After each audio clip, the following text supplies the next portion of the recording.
Hello everybody, my name is John Herrera.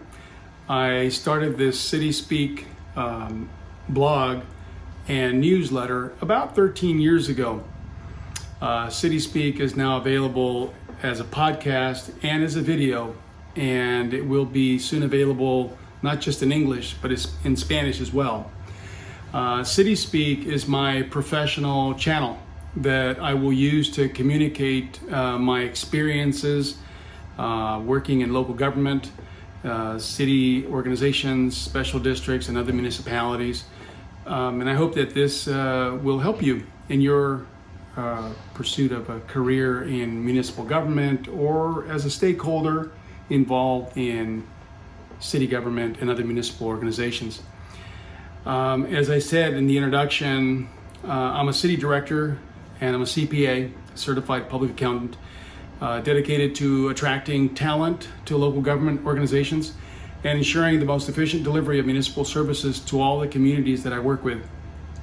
I'm also the president and CEO of MuniTemps, which specializes in municipal staffing, consulting, and recruiting for all local government organizations throughout the United States. I'm also working on initiating a nonprofit organization for the advancement of women and minorities in municipal finance and administration. So look forward to more information on this as I progress with the CitySpeak newsletters. With the CitySpeak newsletter, podcast, blog, video show, my goal is to open up opportunities and to interest people from all different industries, whether you're young or old, who want to pursue an exciting career in public service in local government specifically. I don't have a focus on the state government or the federal government, just the local government. That's city government, towns, villages, water districts, special districts, and the like. With the CitySpeak blog, podcast, and video show, I hope that I can help you. And really, CitySpeak is all about helping you. And since this is my first podcast, I thought it would be a good idea if I could tell you a little bit about myself. I'll try to not spend too much time on this, but my hope is that by giving you my background, this may help you to put all of my future CitySpeak podcasts and blogs in perspective as you listen and read future shows. Okay, here we go. I was born in 1963. If you do the math, that means that I'm 57 years old. And I was born in a farm labor camp in Indio, California. My family, we were all migrant farm workers. We picked grape in Coachella and Central California, and of course other crops throughout Central California. We moved every year. Part of the year we were living in Southern California in Coachella and down in El Centro, and we moved all the way up north, Salinas, Delano, Salinas, and up north of that. So my family were migrant farm workers, as I said. I got to meet Cesar Chavez as a child, and then I met him again later when I was in college. My father left our family, my sister and I, and my mom, when I was only 5. My sister was 4. My sister Becky was 4. My mom and other family were all part of this migrant farm worker culture until I was 8 years old. But some of my family members today are still picking grape in the Coachella Valley, and some just never seem to want to change from that. They enjoy that, and that's fine. Anyways, when I was 12 years old, I had been in San Diego for, I guess, about 4 years now, and I started getting into working and having, being able to earn my own money. So I started working when I was 12, and I started working with a variety of different jobs. Del Taco was one of my favorite places that I love to work at. Anyways, I did a lot of jobs starting at age 12, so I really enjoyed working. I liked the ability to earn money since I was very young. I went to high school and didn't really have the orientation or understanding of what I was going to do after I graduated high school. But one small little account that I want to share with you is that when I was in 12th grade, I went to see my counselor, Miss Dubose. I walked in and I told her, "Hey, Miss Dubose, I've been hearing that all of my other band members," I was in band throughout junior high and high school. That was what I was like, was music. But I told my counselor, Miss Dubose, said, "I've heard all my my peers in the band talk about that they're going to go to college, and that they talking about one's going to San Diego State, the other one's going to UCSD, UCLA, and a number of other colleges, and I'd like to go too. What do I need to do?" So she says, "Well, sit down right there, Juan." By the way, my legal name is Juan. I go by John professionally. Seem to have had more success with that thanks to my dad, my stepdad, who suggested that at a young age. Anyways, with my friends, I'm Juan. With professionally, I'm John. So anyways, Ms. Dubose, my counselor, brings out my file, and she starts looking through, and she says, "Oh, you don't have 4 years of a math and 2 years of a lab science and X number of years of a foreign language," and on. She went through my file, and of course I'm like, "Wow, this doesn't sound good." But at the end of this 5 or 10 minute meeting with my counselor, Ms. Dubose, she says, "Hey, Juan, you can't go to college. Why don't you go out and learn a trade?" And I thought, well, my dad is, anyways, I said, "Thank you, Ms. Dubose." And as I walked back to class, I said, my dad was a drywall hanger. I'm very proud of him. He was a super drywall hanger. He was really good at his job. But I thought, maybe that's what I'm supposed to do, 18, almost 18, I think I was 18 years old by then. Didn't know what I was going to do other than working at Del Taco and McDonald's and mailing shoe store and other places. Anyways, I didn't know what I was going to do. I graduated high school in June of 1981, and the summer went along. During July, I remember that I went to go get some tortillas at the local store that my mom asked me to pick up some tortillas. And when I come out of the store, on my car, I had a 67 Chevy, really nice. My dad had helped me to fix that up. It was his car, he actually gave it to me. But I find a little slip on the windshield, and it says San Diego OIC, San Diego Opportunities Industrialization Center.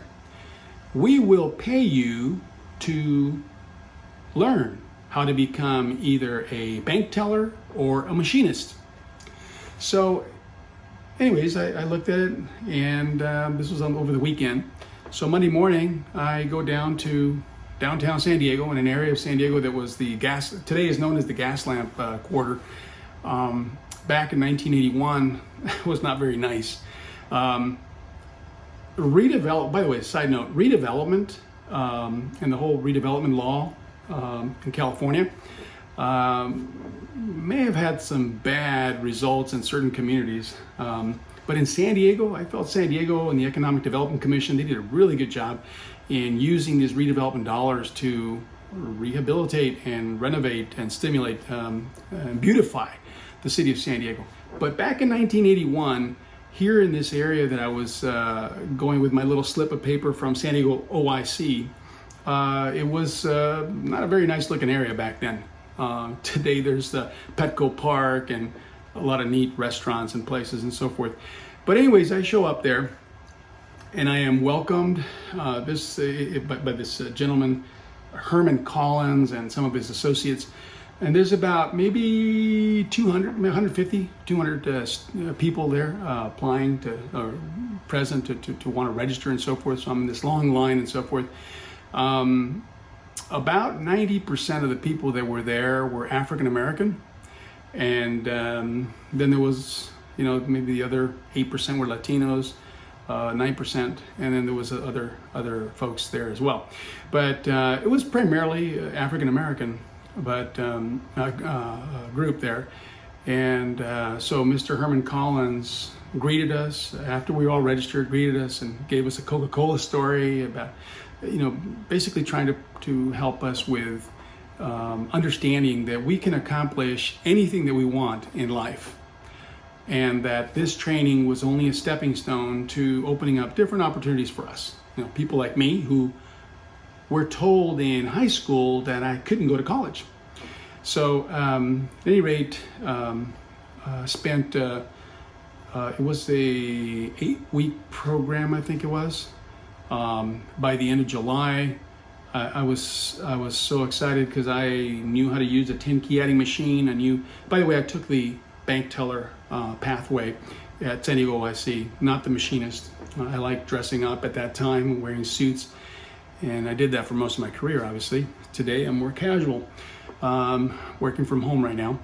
But I remember the most important thing that I learned there after I finished my program at San Diego OIC in teller training was that we were taught on how to sell ourselves, how to promote ourselves, how to present ourselves, what our strengths and present our weaknesses, obviously, in a favorable light, and what we have to offer an organization, a company, an institution, whoever wanted to work with us. And they taught us how to get on the phone and make phone calls. So I made a lot of phone calls trying to get an interview with a bank. And I was able to land an interview at that time with California Commerce Bank. And I remember one of the teachers there, Miss Joyner, I believe was her name. Really nice black lady, smart, ambitious, and really motivated me, and I'm very thankful to her. I think she made a lot of impact in my life, as well as Herman Collins. And she said, now remember, once you finish the interview and they ask you the question, do you have any more questions for us? She said, ask them, do I get the job? Of course, I thought that was rather forward and bold to do that, but I took her counsel. I thought she knew what she was talking about. So when I had this interview with, I think the lady's name was Maria Lai. She was a really short, like 5 foot tall Chinese lady who was the bank vice president. And she interviewed me and she says, okay, Juan, she says, do you have any more questions for me? And I said, yes, Maria, do I get the job? And she just looked back and she said, whoa, nobody's ever asked me that before. I can't duplicate her voice, but something like that she sounded. She says, but here's what I will tell you. Because you are so excited, I'm going to give you a call back before the end of the day today. It was a Friday. And she says, one way or another, I will let you know because you asked me. I said, well, thank you, Maria Lai. And I shook her hand and I went home. So I went home. At that time, we didn't have cell phones, you all young people. We just had one house phone, a landline. And so when I got home, I told my mom and my dad and my sister, I said, if anybody calls for me, let me know. And so anyways, this is probably around maybe 2 or 3 o'clock in the afternoon. And right before 5 o'clock, I remember, I don't know what I was doing out in the garage. And my mom says, he says, John, my mom did call me John because my dad said so. There's a lady for you on the phone. So I go talk to her. I said, hi, this is Juan, may I help you? And she says, hi, Juan, this is Maria Lai. I want to tell you, you got the job. Yay, I was so happy.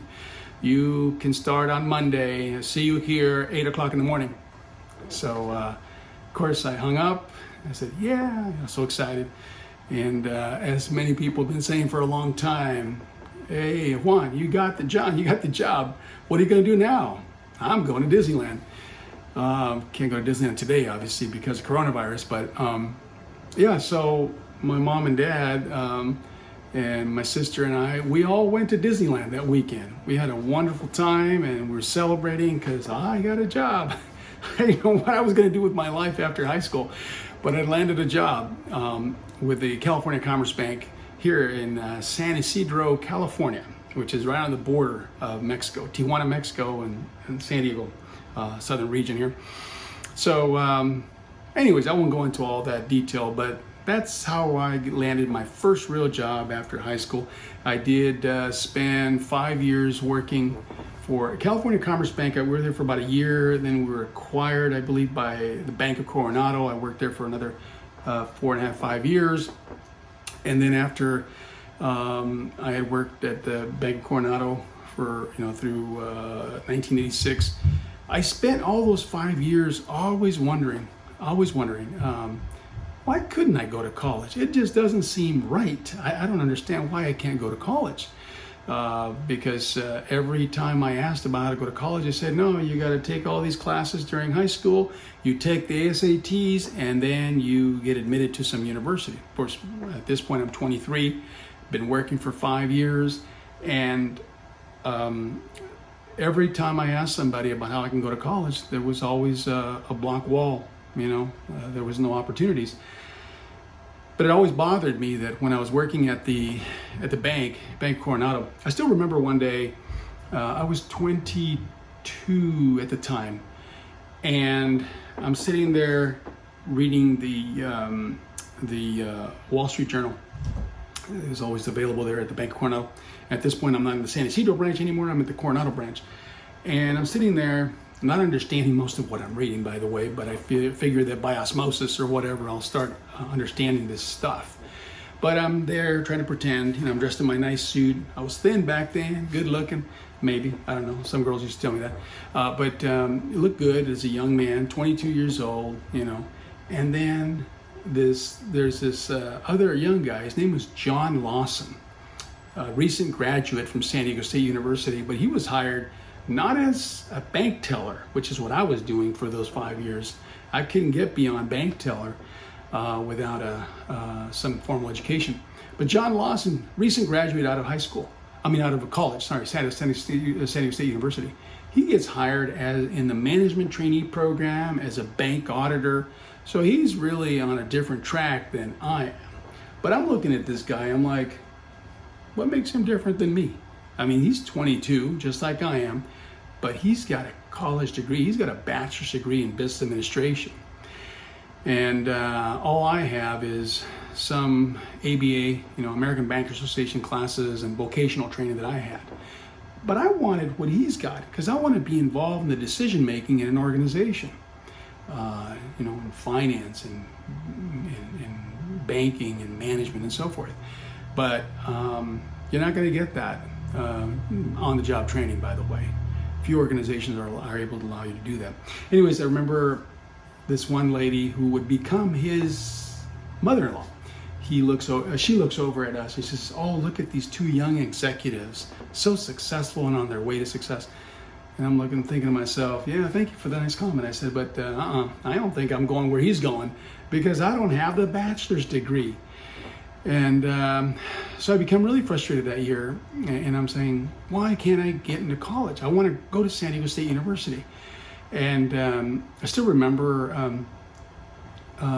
this one day, after asking many people and always being told, no, you can't get in. I remember one day, I used to jog back then, I was in good shape, and I was jogging through Chula Vista, out there near Hilltop High School, in Chula Vista area. And I see on this telephone pole, there is a piece of paper. It says, all I see is SDSU. You can get into SDSU. And of course, it says meeting on on Wednesday, 7 o'clock. So I take that off, put it in my paper, and I just run home. And this is a Monday. And I couldn't wait for Wednesday to roll around. When it finally does roll around, I show up right there at Hilltop High School, 7 o'clock. I park my car and I walk up to where all of these school counselors are at, San Diego State University representatives. There's about 200 students, but here I am like 23 years old. But these folks are, no, I'm 22 still. No, I guess I am 23. No, I am 23 years old. But I barely turned 23. And I see all these high school students, they're all like 16, 17, maybe 18 years old. And I'm like, am I in the right place? These are all kids. But at any rate, I start approaching the SDSU representatives, and they say, "Hi, how are you?" I greet them, and they ask me what I would like to know, and I said, "Well, I got this paper here. It says I can get into San Diego State. Can you tell me how to do it?"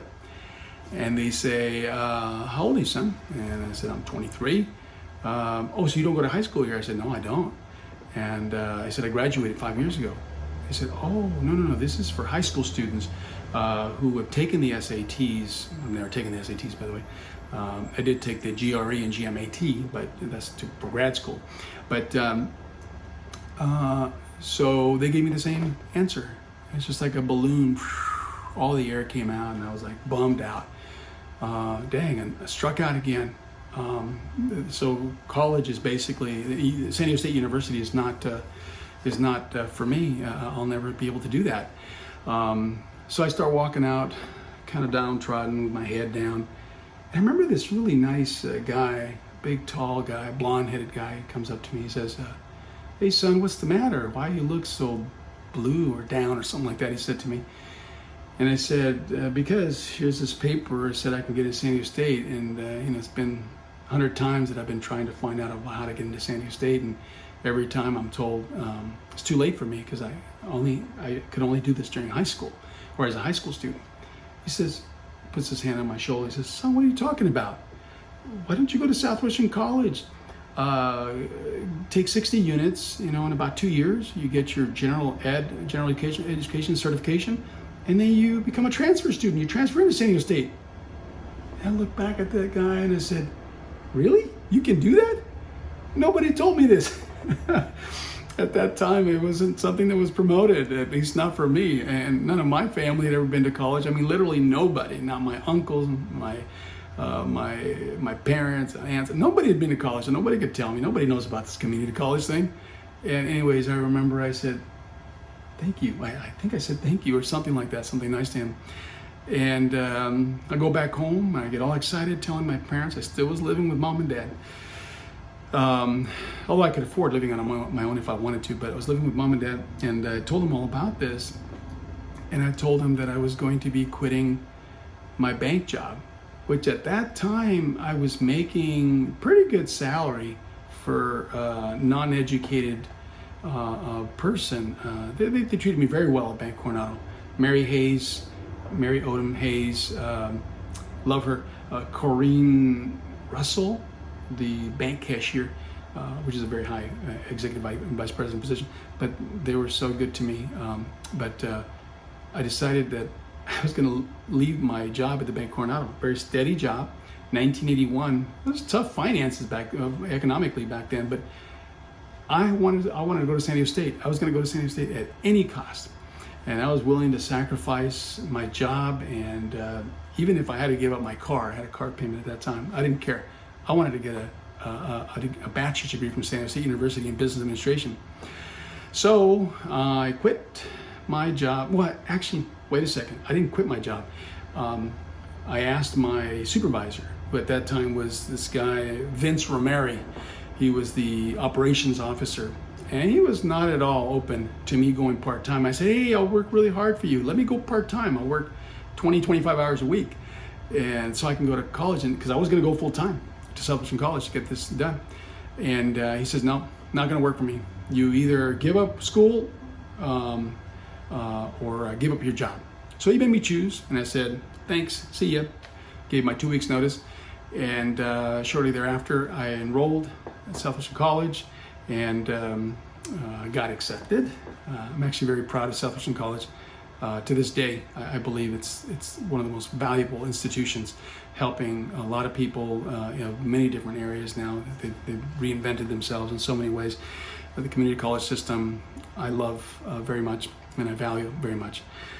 So I went to Southwestern for 2 years, got GE certified, was very involved in student government. Actually, I was president of student government for 2 years. I should tell you how ambitious I was. Went to San Diego State, graduated with a degree in a bachelor's degree in business administration with an emphasis in finance.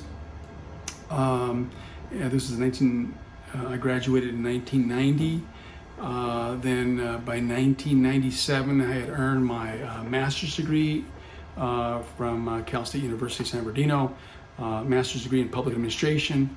And then later on, by the way, I landed my very first job. As soon as I graduated from San Diego State, I landed my first job at the city of Hemet as a administrative analyst.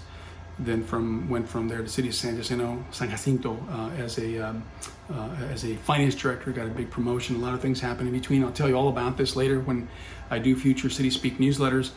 But I went to night school to earn my master's degree in public administration, my MPA degree. I moved on to get a number of jobs as a finance director. That was pretty much my track, was as a finance director. Never wanted to be a city manager. That was not my calling. I wanted to stick with the municipal finance and administration area. I did in 2002. I started wanting to plan my future for when I retired. I wanted to start a consulting firm and do municipal consulting. So I pursued my CPA license in 2002. I took all 4 parts of the CPA exam in Anaheim on November 5th and 6th of 2002 at Anaheim, California. I passed all 4 parts with an 86 average. Yay, very proud of that. I had to just mention that. I got licensed as a CPA by 2004. Anyways, I could go on and on with those details, but in 2006, 2007, I launched my CitySpeak newsletter, and I began blogging. And so I launched. This is when I launched my CPA firm, Herrera and Associates, and that morphed into a new branch, which is MuniTemps.com. We do municipal staffing and consulting.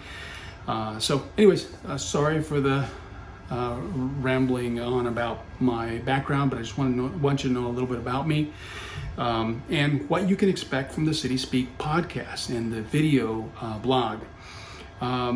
CitySpeak, here we go. CitySpeak is not political. We're not going to discuss politics, and we're not going to discuss the elections. I want nothing to do with that. This is strictly professional. It's about municipal professional education, training, coaching, talking about experiences to help you know how to navigate, especially maybe you younger ones that are entering the field of public administration, or maybe those of you in the community that want to see about how to interact with your local government, your city government, your town. I believe in transparency and accountability. As a matter of fact, I believed in transparency and accountability before it was sexy, before it was cool to talk about this stuff. So the CitySpeak listeners, this is how you're going to benefit. We're going to talk about everything that's relevant to the stakeholders at City Hall and other municipal organizations.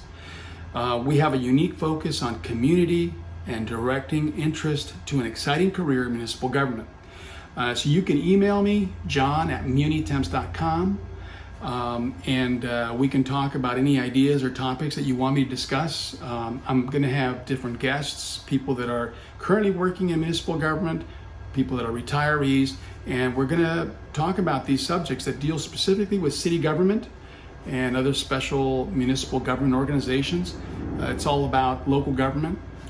So I hope you tune in, and I just wanted to give you an introduction to what CitySpeak is all about, who John Herrera is, and I thank you very much for allowing us to partner with you and talk with you and collaborate on municipal government matters with regard to education, training, or anything else that stakeholders in local government are interested in. Thank you for tuning in to the MuniTemps and the CitySpeak channel. Thank you very much. See you soon. All right.